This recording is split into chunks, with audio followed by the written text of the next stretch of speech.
views expressed on this program are those of the hosts, guests, and callers, and are not necessarily those of this station, its management, or other advertisers.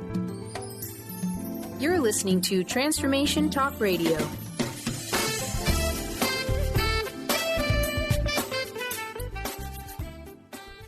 Hi, welcome. This is Dr. John DeMartini. This is one of the most amazing and inspiring shows that you can listen into. If you want to be on the edge of your seats, if you want to open up your heart, if you want to expand your mind, and you want to meet incredible people, stay tuned because you're just about to experience a transformative radio show that will change your life. And you're listening to the Dr. Pat Show that's coming up right next. The following audio is via a Skype call. Welcome to the Dr. Pat Show. Talk radio to thrive by. Powerful, inspiring, and coming to you live, bringing you stories of people like you and me, busting through and living life full out. Get ready to dare to wonder what your life would be like if you knew you could not fail.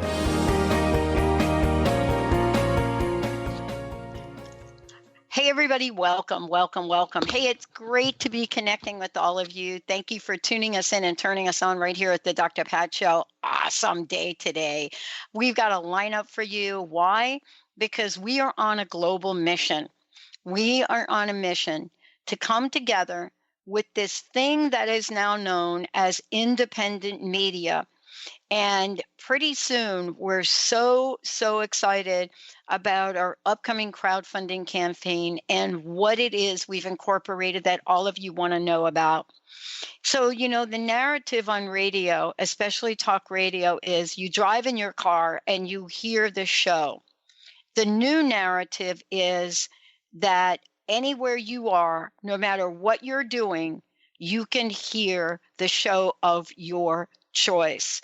And we are literally 2 months away from finishing technology that is not just for us. Our plan is to share this technology with independent and other radio networks that are not under the guise of, a corporate umbrella, which is run by advertisers that tell people what the content should and shouldn't be.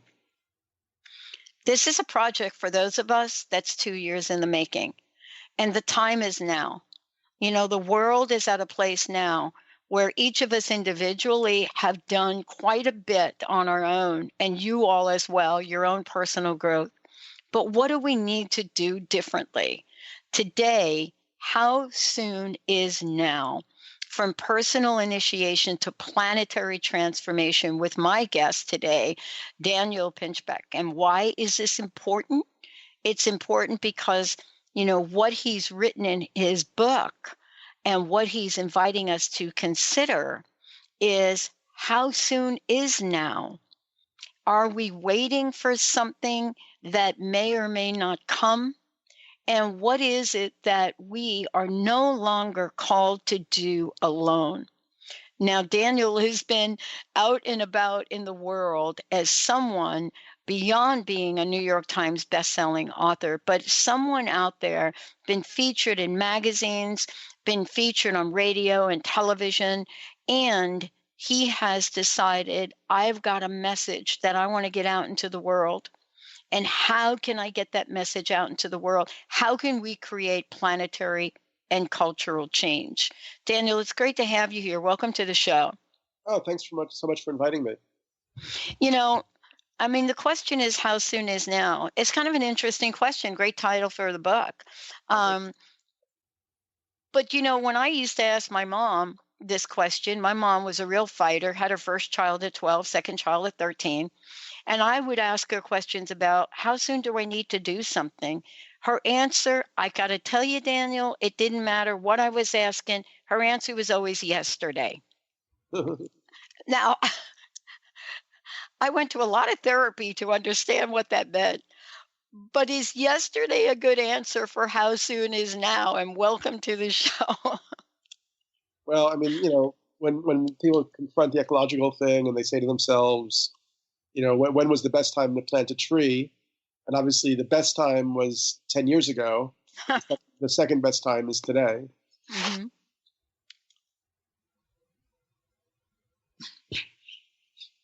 Hello?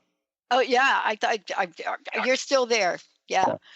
So, from that context is, this is really looking at this and reading the book. It's what are the things that are happening planetarily that we're either understanding correctly, Daniel, or not? There's a call to action here that you clearly see in the forefront. And so the question mark for a lot of people is how soon is now? But what is it about what's changing in the world that we're getting? And more importantly, what are we not getting? Well, I'm not sure what the we is, but I mean, a lot of people I think are still, unclear about the ecological situations. That's one of the focuses of the book. In the U.S., there's still a lot of people who really doubt climate change, which is, I think, very unfortunate because I think the evidence is overwhelming. In the book, I start out looking at a model which is presented by this group of scientists from the Stockholm Resilience Center. It's called the Planetary Boundaries Model. It's, kind of climate change, but also species extinction and ocean acidification and, pollution and the ozone layer depletion. So it gives you a pretty comprehensive sense of the fact that we're really hitting the sort of critical thresholds in all these different areas. But I don't do that just to depress us, because I do feel that there are tons of solutions, but it's going to require a major awakening and a major mind shift to rally to deal with what we're doing. And, it's really, first of all, about making a world that's going to be, acceptable and even something that our children and grandchildren and descendants are able to live in. So at the moment, we're heading in a different direction. I want to ask you this question, Daniel, because I really kind of put it in the context of, I'm somebody, I grew up in New York City and then New Jersey. And I remember walking on let's just call it the Jersey Shore, if I could. And I'm walking along the Jersey Shore and I felt, a little prick in my foot. And I had stepped on a needle. From an injection needle based on the waste that's been dumped in there. Now, that's one sign of it. But clearly every day in our lives, there's more and more things that we can see and point to. What is it that you've seen in your years, your relationship, your earlier work? What has this journey been like? And what are some of the challenges you faced in bringing this conversation to the forefront? Well, it's a conversation that people don't really want to have for the most. Or I mean, it's particularly in our country. We have a very powerful media that's very distracting. I think also the kind of in the New Age culture, the focus on personal healing and personal exploration, it kind of drowns out the need for us to maybe have more of a sense like we actually need to not just take responsibility for ourselves, which of course is great, but also for the community, the larger community. And I guess for me, a very powerful, there were a few different points that really started me off. One was going down to the Amazon to visit a tribe down there, seeing how much of the forest had been, demolished even over the last 10 or 15 years, and then learning that was happening all over the planet, that the Amazon, is like the lungs of the earth. Like 20% of our oxygen comes from the tropical forests, and we're just, wiping it out right now.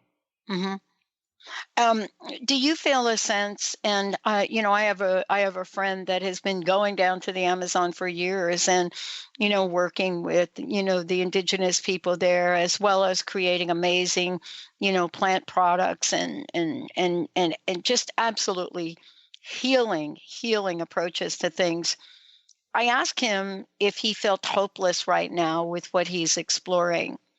And I want to ask you this question. Are we going through a stage of hopelessness and what I mean by that is like, oh my gosh, is there anything really that I can do to stop this? Do you sense that people are in that hopeless moment? Yeah, I think people have been in the hopeless moment for a while. Yeah. But the fact is that there weren't many things that we could do. That's really what the book, How Soon Is Now, really looks at. Like, for instance, we could shift to 100% renewable energy, and, we don't have to do that in 70 years or 100 years. We could do it in 10 or 15 years if it became a global mission. I mean, human society can move very quickly, and there are incredible examples of that. Like in the Second World War after Pearl Harbor, the U.S. shifted all of its industries to, for wartime production, and also taxed the wealthy at 94%. So it would have the capital that it needed to, address the Nazi threat.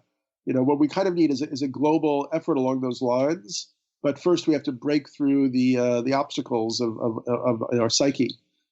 Similarly with agriculture, we can't continue the industrial farming system. We actually have to shift to what's called regenerative agriculture. At the moment, the UN is saying that we only have 60 years left of soil, the way we're farming now, before we don't have any more harvests.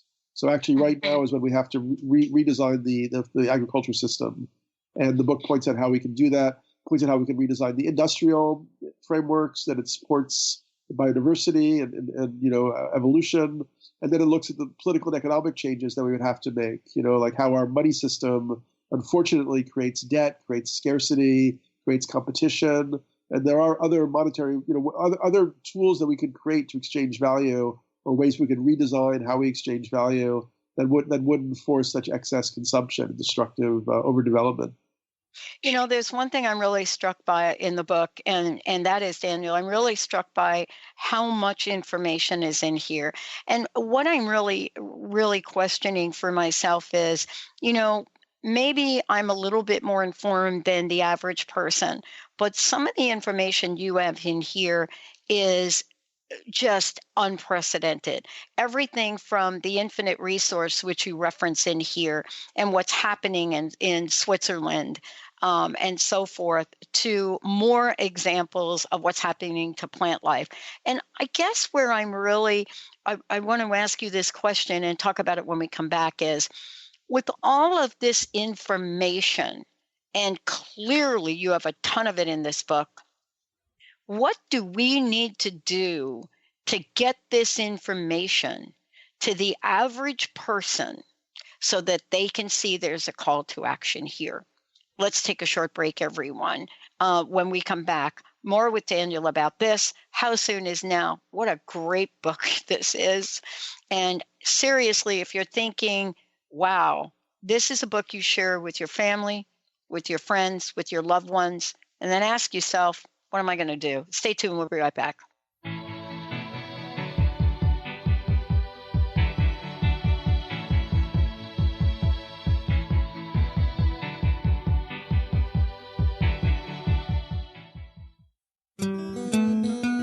The 25th Annual Women of Wisdom Conference, Remember Who You Are, Honoring Ourselves, We Heal the World, is this February 16th through the 20th. WOW is calling for women to gather.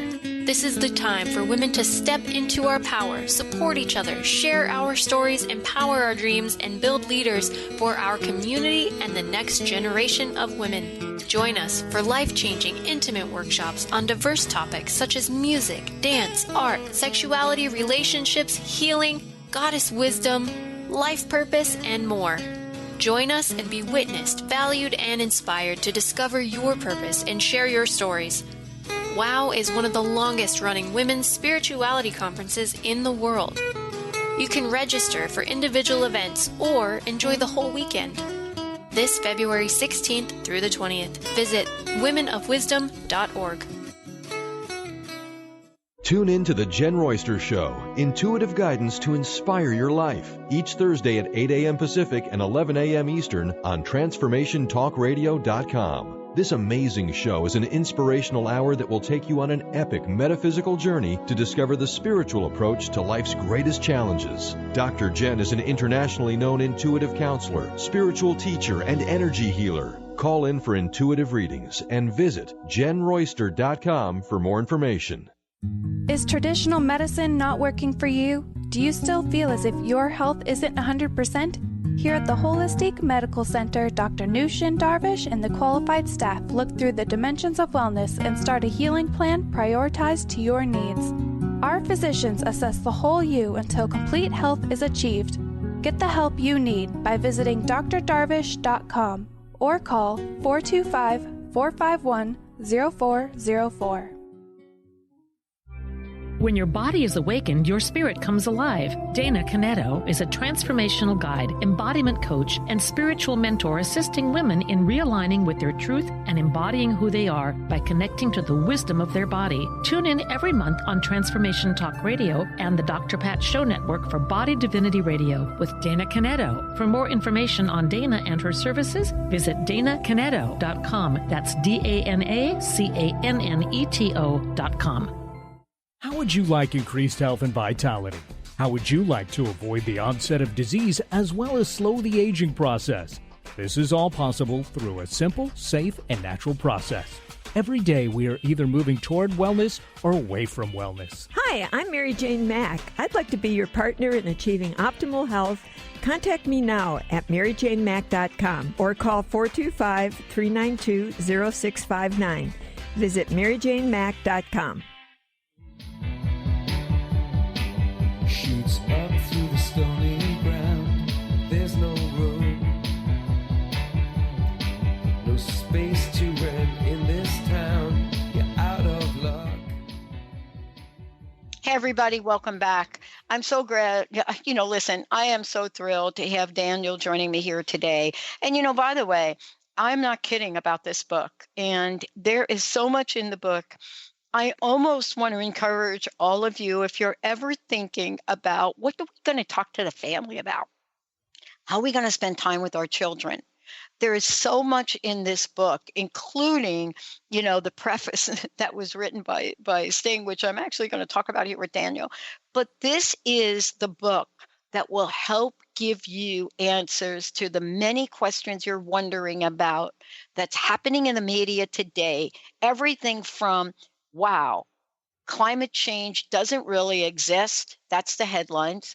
To the reality of facts that Daniel has put in this book. And so I encourage all of you to think about it. How soon is now? Daniel, before we just jump in here, I want folks to know, how can I find out about you? How can I connect with you? What's your social media, ABCD, and all of the above? And by the way, when can I get a copy of this book? The book is out now, so anybody could get it right away, either at a bookstore or by Kindle. I mean, it's out the second. Today's the pub date, in fact, in the U.S. We have a website for the book, howsoonisnow.info. I have my own website, pinchbeck.io. I'm on Twitter and Instagram under my name. I post all the time on Facebook. Fairly easy to follow and to get a hold of. Awesome. Yeah. Okay, so here I am, and I am I'm on a mission to not withhold information from people. I'm an independent radio host. I own an independent radio network. We're expanding tenfold in about 2 months. And information is so important. I wanted to ask you, in writing this book, you have reams of information in here. I'm telling you, I thought I was on board with what's going on, but I'm not. And I want to ask you, how do we get this information into the hands of the average everyday person? But then the next part of the question is, now that it's in their hands, what is the action that we want them to take? Yeah, well, I've seen, for instance, my work was influential to Russell Brand, the comedian, also wrote an introduction for the book. And so, maybe people have different functions. They reach different audiences. Maybe, I reach a smaller audience, but it's an influential audience. So Russell took a lot of ideas that he began putting them out in his videos, which reached millions of people or hundreds of thousands. So I would think that, public artists can get involved and put out a lot of good information if they have big audiences. I also think trying to really, try to essentialize and simplify the messages, look for the myths. In a sense, the book is really proposing we need a new myth or a new story about what's happening. And for me, I look at that in terms of biology, thinking about humanity becoming one, realizing itself to be a huge planetary super-organism that exists in relationship to the Earth's ecology as a whole system. So that we can begin to think about ourselves a bit differently. Or looking at the ecological crisis as a kind of rite of passage or initiation or a kind of mission. We have those, if you look at our big movies like Star Wars or The Matrix or Avatar, we're actually in a situation like that, where we have this tremendous opportunity to undertake this mission to bring our world back into balance and overcome, greed and corporate empire and so on. So, yeah, I think messaging out the situation, simplifying it, finding public artists, bigger media hubs, ways that stuff can go viral on the internet. Then in terms of the solutions, like I think, building community is a big one. Mm-hmm. I had some experience with that, starting a nonprofit where we were building local communities, bringing people together, using the new tools that can help people shift out of, kind of the mainstream systems, whether it's like a time banking system like Time Republic, or a decision-making system like my friends created this thing called Lumio, LOOMIO.org. People can get together and discuss and make decisions together in their communities. Exploring things like complementary currencies, reducing resource use. One of the easiest things that anybody can do to help the Earth is to, as much as possible, not eat meat. Whether that means reducing it or eliminating it. We know that meat eating has a very negative impact on the planet. And similar with a lot of exotic travel, has a big impact. So there's small things we can do on a level of our own consumption, bigger things we can do in community. And then also, I think, being aware that we're going to enter, a bigger time of crisis, and crisis also creates opportunity. So we have to be ready with new ideas, new programs, or new ways that people can get together, so that when the crisis comes, we can actually go in a great direction rather than a horrible direction. Yeah, I love what Sting wrote in the preface of the book when he talked about, a biospheric emergency facing us all wired into our DNA, but then goes on to say that, that most of our problems are due to a low level of understanding about the realities we face. And I'm really struck by that. I just was not so aware that this idea of low level of understanding hit us at the very top of our political establishment and at the top of our organizational establishments. If I believe that denial and greed weren't in the mix, I am then looking at a low level of understanding.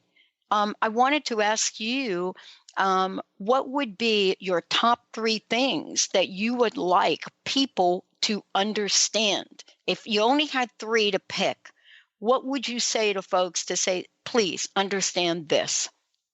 Yeah, well, I would say that we're facing an existential threat based on our mistreatment of the global environment.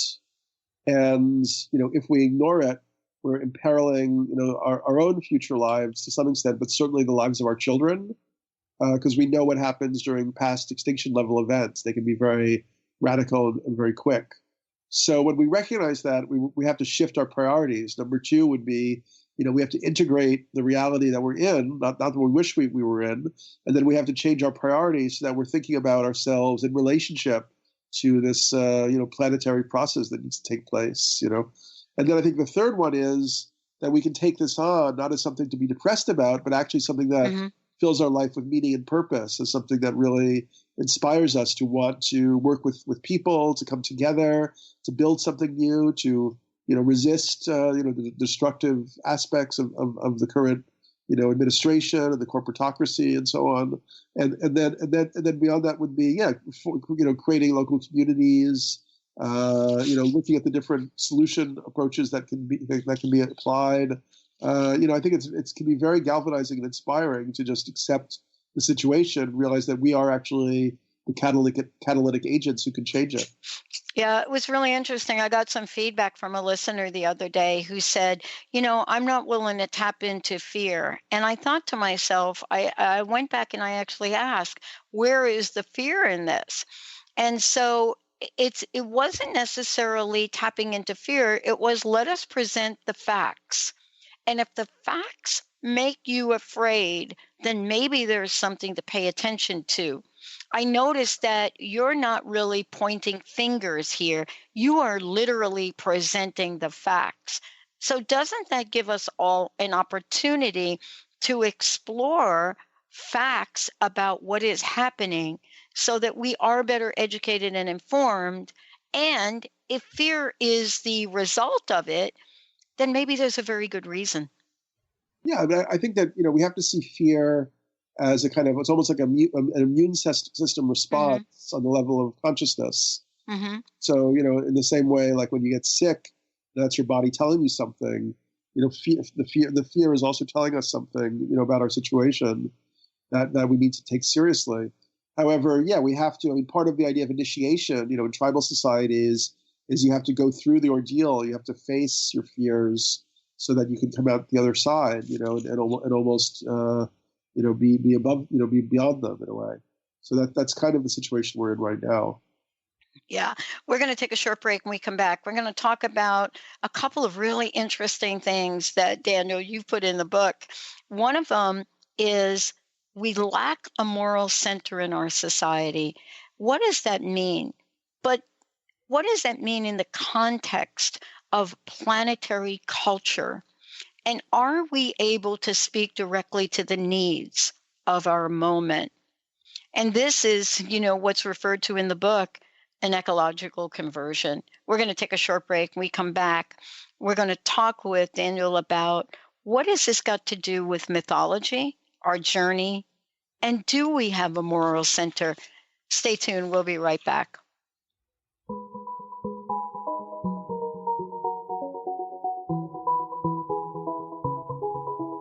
I had a way then, losing it all on my own.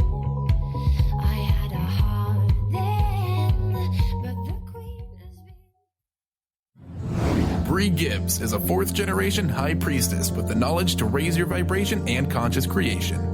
Offering a wide variety of services from goddess light and shamanic healing seminars to private reading sessions, Bree works with you so you too can stand in your own power. Isn't it about time you took your life into your own hands? For more information about Bree's services and products, visit silvergaia.com. That's silvergaia.com.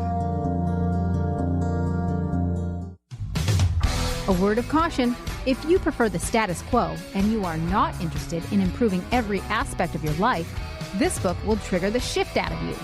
The Truth is Funny, Shift Happens is available now. Author Colette Steffen brings the powerful knowledge and life-changing energy and empowerment from the radio airwaves to the pages of her new book. To get your copy in paperback or ebook, visit thetruthisfunny.com today. Sky Siegel co-hosts one of today's most popular psychic shows, Angels and Answers, with Artie Hoffman, as she communicates healing messages from the spirit world. These messages can be astounding, enlightening, and life-changing. Born with the God-given talent of inner guidance and the amazing ability to heal, Sky has healed thousands of people. Schedule a reading with Sky now. Call 908-500-1474 and visit skyofangels.com.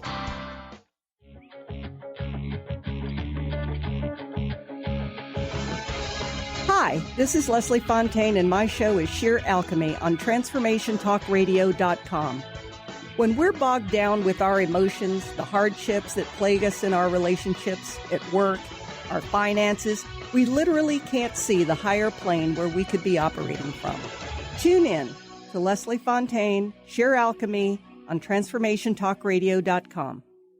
Tune in to Dynamics of Diversity Radio, scripting the new narrative for immigration with leading experts Kripa Upadhyaya and Steve Tanijo on TransformationTalkRadio.com. This show will remove the noise that often accompanies discussions on this topic and share a new perspective on the dynamics of immigration and diversity, ever reminding us that together we are all at the core of innovation, excellence, and positive change. Visit OrbitLawPLLC.com for upcoming topics.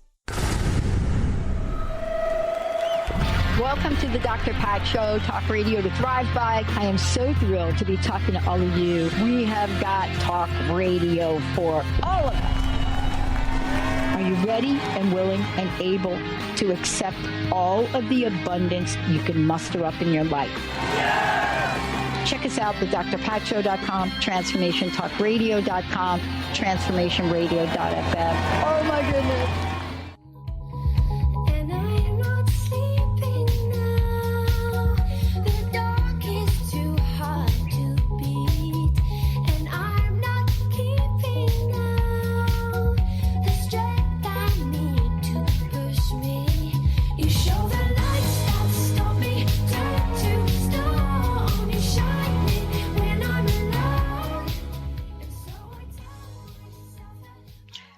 everybody, welcome back. It's so great to be connecting with all of you. As I said before, you can find out more about Daniel. Certainly, you can go to the website howsoonisnow.info. That's howsoonisnow.info. And there's lots of information there. You'll be able to find out more about Daniel, how to get a copy of the book, who the people are that are involved in this. And when you get to that page right away, you're going to see the world needs to change as one global tribe. That is absolutely imperative. And, this is really the conversation we're having now. Even though many of us are looking and saying, what can I do? There is plenty we could do. Daniel, thank you for joining me here today. I read everybody's book, and I always question myself about why am I drawn to one thing versus another on any given day. And I was really struck by, what you wrote about mythology and then followed it up about the spiritual worlds. And it's, for me, I don't know how to separate myself today from what I do in the world from the spiritual world. But you say some very interesting things, especially about lacking a moral center. And I'd love for you to chat about that. Well, obviously I was writing this book before Trump got elected. Yeah. And, I was never a big fan of Hillary or even of Obama. I felt they were very compromised and corrupt and kind of, continued a lot of bad policies and increased wealth inequality and so on. But with Trump, clearly we have a problem in this country. We put in power somebody who's like avowedly amoral and self-centered and simply greedily seeks more for himself, without any real thought about anybody else really.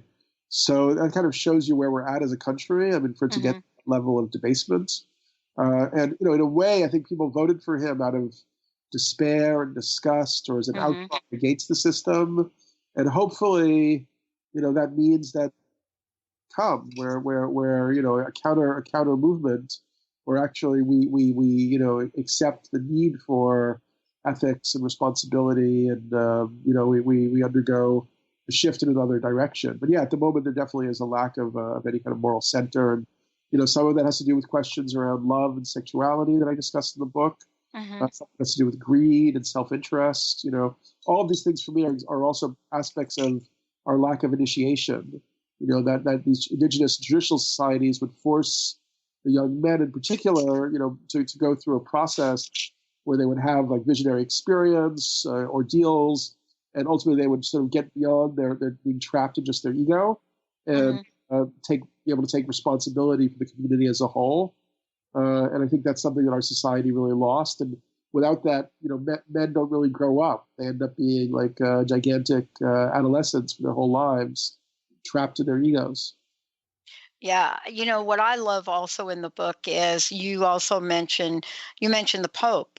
And, for many of us that have sort of, looked at people in spiritual positions, I'm looking at the Pope and I'm so amazed at the timing of what he says and how he says it, but how crystal clear he is. And, what I mean by that is there just isn't really any beating around the bush with him. He says things in an almost kind and benign way, but they pack a punch. And I was curious about that because you do talk about him here in the book. And in a sense, many people see him as this silent giant, so to speak. And I wanted to get your thoughts of that, especially in the context of spiritual worlds. Well, I mean, what I really commented upon, which I was very struck by, was the piece the essay that you wrote, Care for a Common Home, where it was like an ecologically radical manifesto, where he went through all Catholic doctrine and saw the different strands of Catholic doctrine that really apply to seeing ourselves as stewards of the community of life, asking wealthy people to make sacrifices for the sake of the poor, really recognizing that we've gone into a really totally, ethically compromised and spiritually kind of vacant kind of direction. And I felt it was a very honorable and heartfelt plea to Catholics to take the lead in moving in a different direction. So in a way, it's almost like rejuvenated or revitalized, Catholicism, and if it goes in that direction, it really could be a major positive influence. Yeah. And, tying this all in and, just pulling off a couple of other things that you talk about, cosmos of wisdom is another term in the book. I get Rudolf Steiner also, you mentioned. Cosmic of wisdom. Here's what I'm really struck by, having grown up in the 60s and so forth. I'm really struck by some of the philosophies, some of the ideas that came forth in that generation, now coming forth again. And I wanted to ask you, is this me having wishful thinking, or do you see it? Do you see, tying in that revolution that did happen during the 60s and 70s to now a time of revolution? Are they similar or are they different? Well, I mean, it's a continuation, right? I mean, I guess what I talk about in the book is that the 60s were kind of an effort, both of human liberation and also kind of collective initiation, where people used psychedelics, started using, explored psychedelics and Eastern meditation and yoga. We began this whole process, and it's gone on. At that time, maybe it couldn't be completed because there weren't really elders around, and people got kind of lost in their journeys, and society was very much against it, and so on. So, maybe we can have another stage of that, initiation journey where actually we move into this next stage of consciousness. I mean, from my perspective, when I look at what's happening ecologically and geopolitically, there's no doubt that, things are going to get much worse in many respects, and the question is, how do we deal with that? Are we going to see a mass depopulation and mass destruction? Or could we really take a different turn and realize that, now we have a whole global communications machine. We can all interact with each other. Could we use that as a basis to really construct a more humane, more equitable society? Yeah, I was really interested in you talking about rebellion, and I want to talk about it for a little bit. Growing up when you grew up, growing up when I grew up, there are so many things that I think were passed on from an earlier generation to the Generation X's. And I think one of the things you say in the book, and I'm probably going to paraphrase, but it was, my Generation X's pretty much surrendered, without a fight. And I thought for a while that we would continue to surrender. We would continue to surrender. And I reached back out to people of my generation and I asked them, I reached back out to Gloria Steinem and some of the people that are still alive today. And I asked, when did you surrender? Because it isn't just a Generation X. Do you think that surrender developed its own psyche for us in our evolution? Well, I'm having a little bit of a hard time understanding your question, to be honest. But I mean, Gloria Steinem, somebody seems like she's fought a lot for Yep. What do you mean that she surrendered? Well, did we surrender? Did we go through periods in our evolution, in our history, like the 80s, for example, where we stopped being as vocal as we once were? Clearly, the vocal nature of rebellion is right in the forefront right now. But I was always curious about myself as well, did I go through sort of this lull that has now been awakened? You don't know the answer to that question for yourself? I do know for myself. Absolutely know the answer. Yeah. The answer is, okay, I traded myself in for corporate security, which was really not corporate security. I totally get that. I mean, I looked myself in the mirror one day on my big paying fat corporate job, and my boss wanting me to fire a woman with 29 years, 11 months of service, and I found my soul again. And I can't repeat on air what I said to her, but I basically said, blank you, and no, I'm not going to do it, and I'm not going to implement downsizing, and you could take my head count. And by the way, I was 6 months away from my own pension. So I had to find my soul again. You bet. You bet I went sort of all crazy out there and drank the Kool-Aid. But I'm not seeing that now. I'm seeing people that are saying, you're not going to put that oil here. Nope, that's not going to happen. Oh, by the way, we don't believe in what you're doing with this, and we don't believe in what you're doing with that.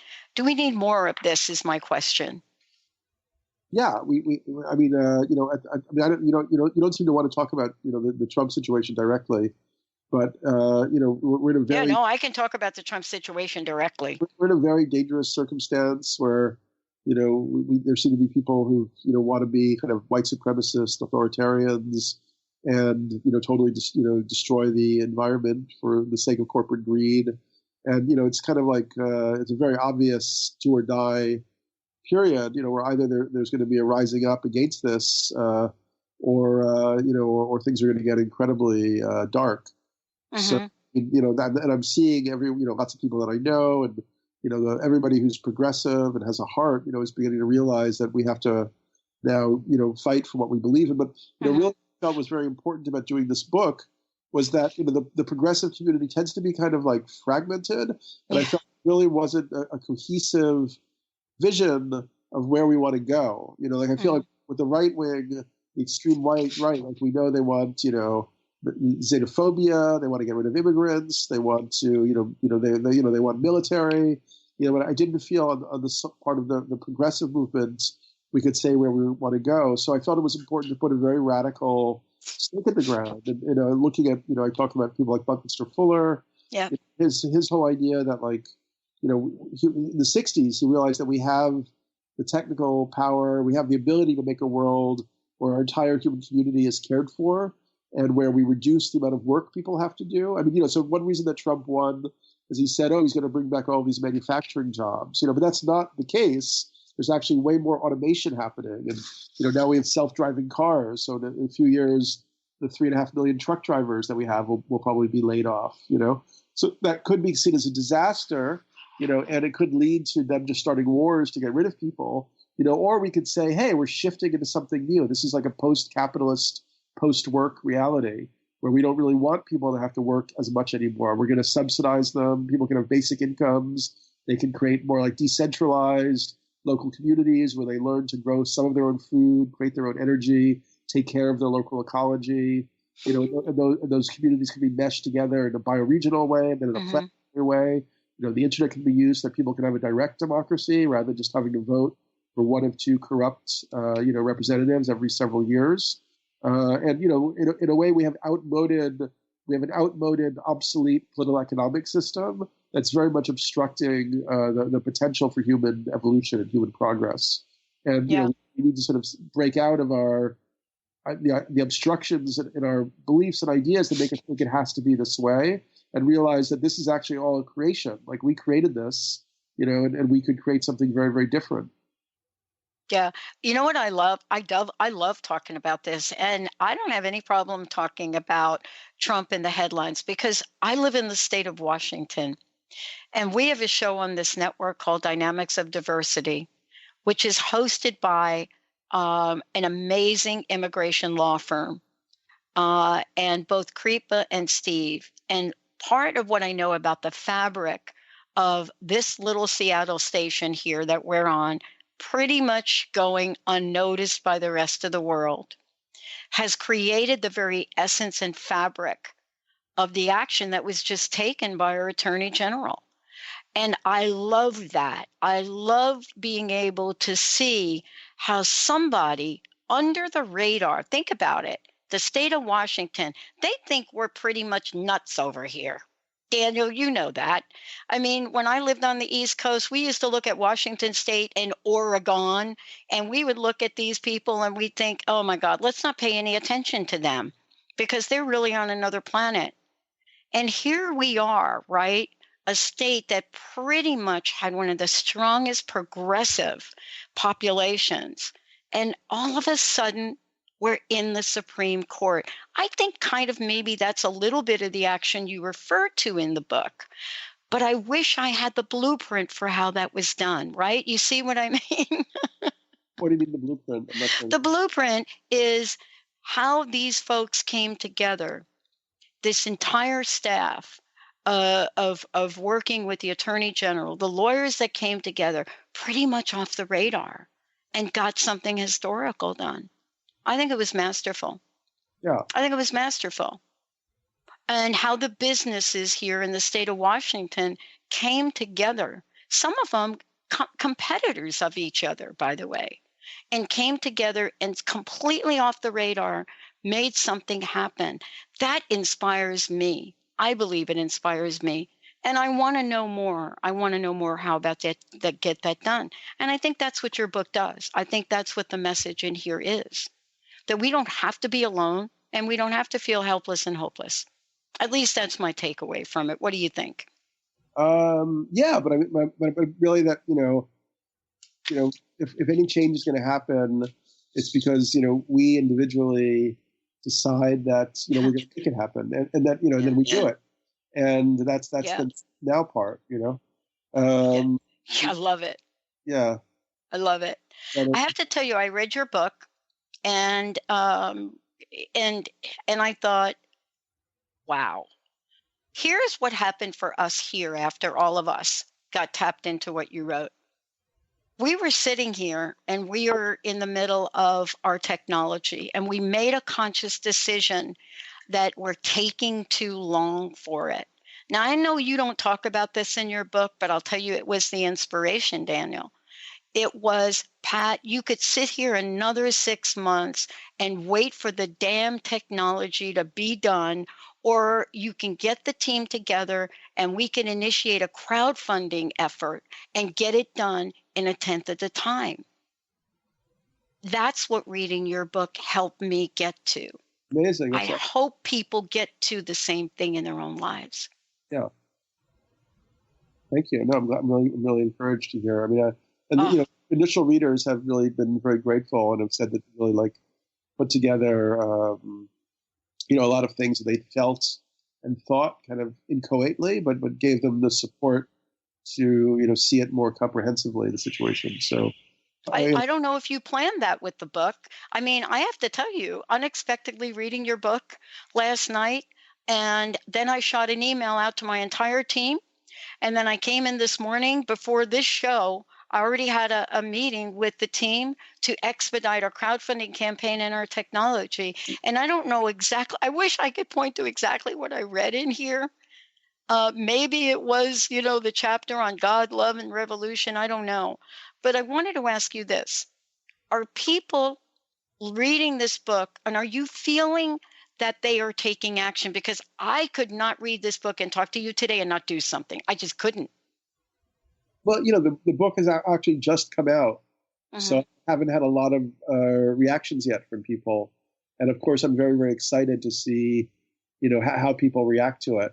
I mean, this book took me really a long time and a lot of difficulty to finish. And, one thing is that I actually saw, my earlier books really did have an impact, my first book, Breaking Open the Head, came out in 2002, and it was about psychedelic shamanism, and I wrote about ayahuasca and mushrooms and iboga, and it was very cutting edge at that time. Yeah.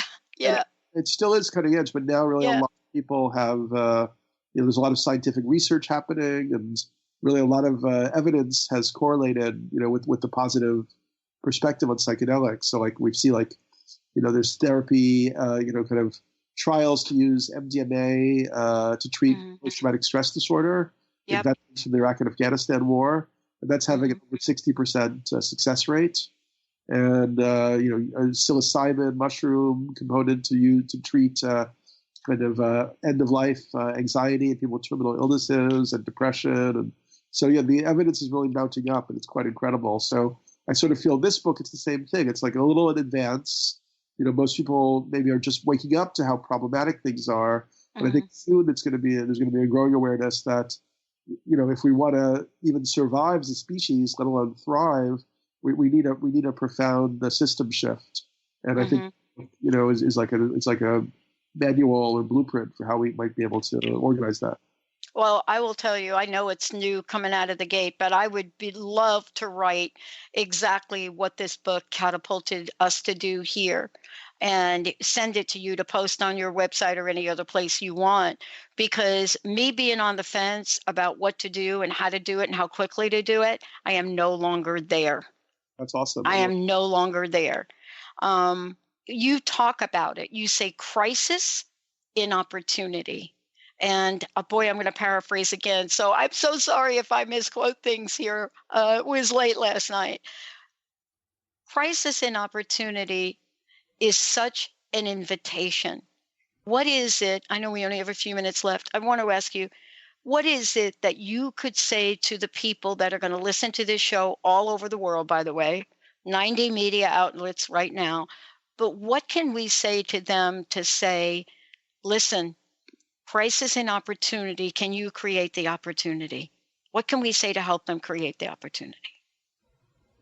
Well, I mean, I think if we look back, both in our own lives and evolution in general, we see that often it requires a crisis, or a really, dangerous situation before people or, even organisms, make dramatic changes. So maybe we had to push ourselves into this crisis, and our argument, in some ways, we might be able to think about the sort of ecological, now the geopolitical mess that we're in as things that, in a way, we've subconsciously kind of like almost helped create them. Maybe we did that to really force us to take another step, to grow up or to use our intelligence and our powers to face what we've done. Because I think underlying everything, we know in our hearts that we could have a much better world than this, a more equitable one, a more altruistic one, a more caring one, where people are really given the opportunities to cultivate, their unique gifts, their creativity, and so on. And so we need to make that world. We have to stop talking about it. And hopefully these crises are the thing that catapults us to go into a more like authentic realization of our circumstances and also of our possibilities. Well, Daniel, I have to tell you, I can't thank you enough. I mean, I can't thank you enough in a lot of different ways. I mean, I've pretty much read everything you've written, but this particular book has really generated or ignited in me a call to action that I knew I had in me, but I needed a little push. Thank you for pushing me, and thank you for pushing others in the world. One last question.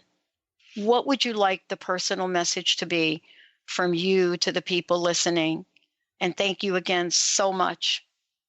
Well, it's pretty much what we discussed, right? I mean, the message is that, that we are facing an ecological emergency that threatens our future as a species.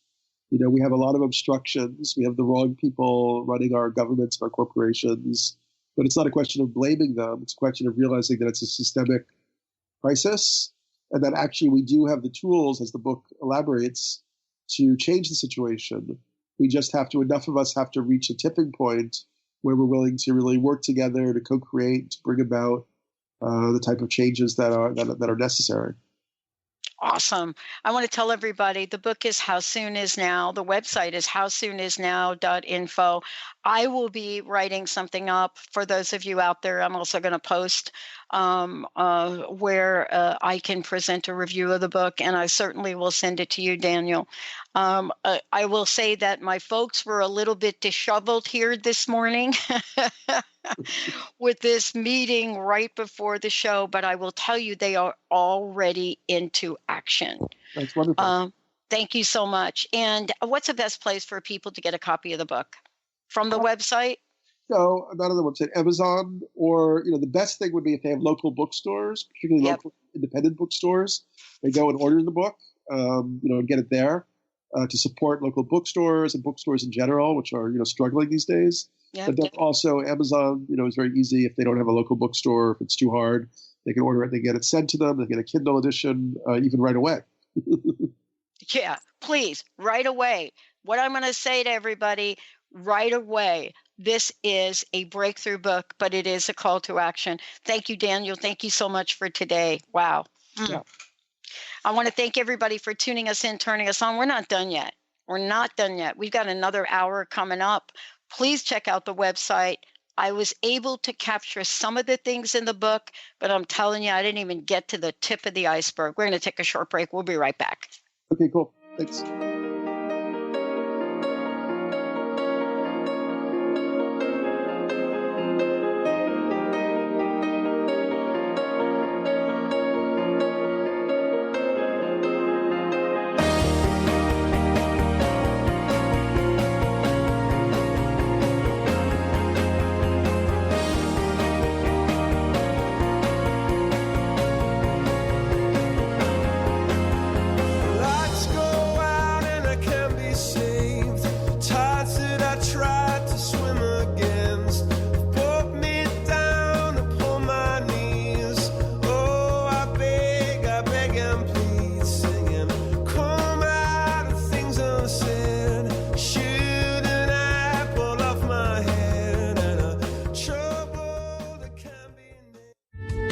The preceding audio was via a Skype call.